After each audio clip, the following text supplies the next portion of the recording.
Welcome back to Math Dogs. If you're new to the channel, please comment, like, and subscribe. If you have any questions, please comment down below. Problem number 6 says if 8 dog toys have a total cost of $20, how much is the price of one dog toy?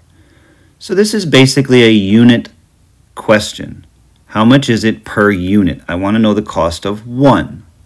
And so that's a division question. I'm going to take the $20 and I'm going to divide that by 8. And so we're going to solve it this way first, and we're also going to look at a couple other ways to solve this problem. So 8 cannot divide into 2, but it can divide into 20 twice. 2 times 8 will give me 16, and then I will subtract and get 4. I'm going to put my decimal in the answer. I'll drop down my 0.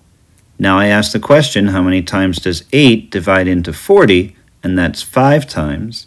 5 times 8 then gives me 40, and when I subtract, I have a remainder of 0. And when I drop the other 0, 8 divides into 0 no times, and so each dog toy separately would cost $2.50. Now there are some other ways to look at this problem just because of the nature of the numbers 8 and 20 in this particular question. I could use some number sense and say if 8 toys cost $20, I could actually cut that in half and say, well, 4 toys would then cost $10. And if I know there's 4 quarters in a dollar, that would mean there's 4 250s in $10.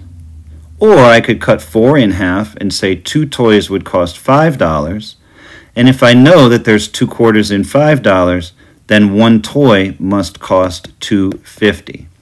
So we can use the actual computation sense of division, or particularly in this problem, we can use some number sense and think about how to get from 8 down to 1, splitting it in half each time, both the number of toys and the money.